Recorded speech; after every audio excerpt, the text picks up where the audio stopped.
lot of y'all are laughing every time Nick Cage is acting with his terrible hairpiece and his kind of twinkling type of action. Bottom line is this, you don't really know any of that shit because I'm a really famous rapper, I can tell you the secret, kid.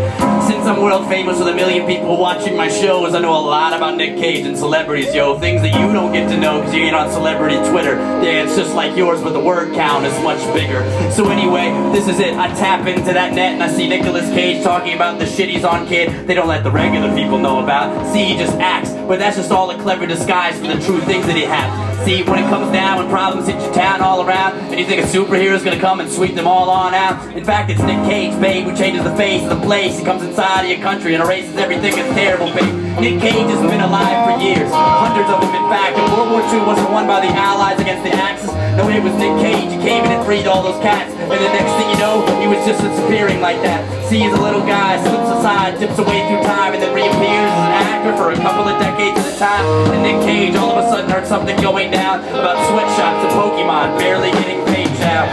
Off in Chinatown with different fucking men. See these little kids infected Pokemon were getting paid shit. They weren't even getting paid a little yuan at all. They were getting paid little bits of China. Tiny tea, dog. They had a little bits of tea up inside of China. They get paid every week. These tiny little Pokemon in a sweatshop, you see. If I could remember more Pokemon names, I would drop them, babe, but I'm fucking 30 years old, and that's way too young for me, kid.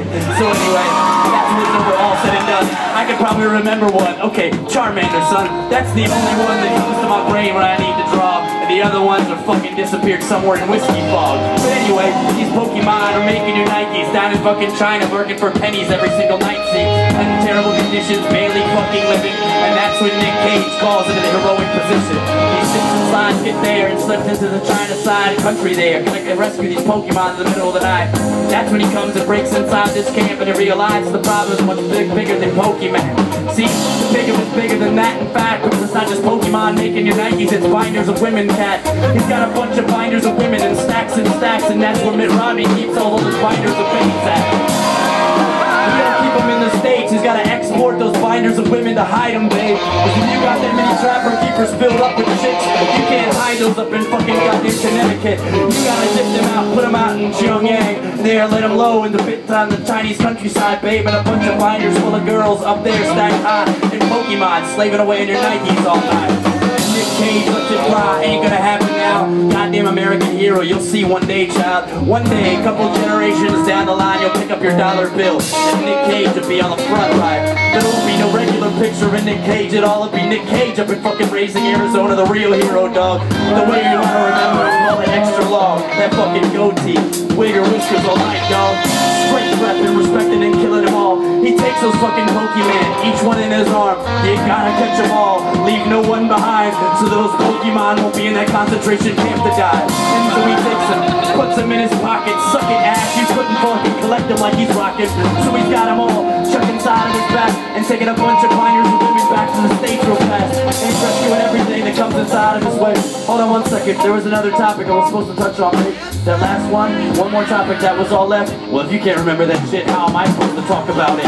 It's your fault, my brain is full of whiskey and hope. I went to public school down in Florida, plus I'm real old, and so I can't remember half the shit that I'm ever told. So if you can't remember, fucking hey, we skipping it, yo.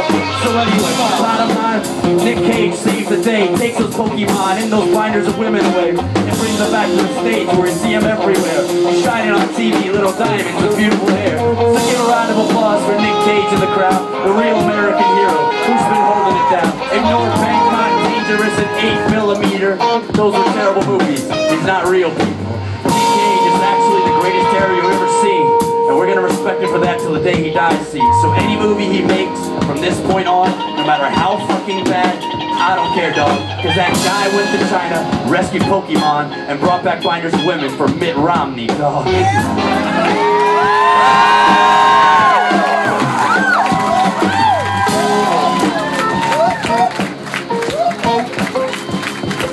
That's all I gotta say about Mitt Romney. Give it up for Oscar Romero.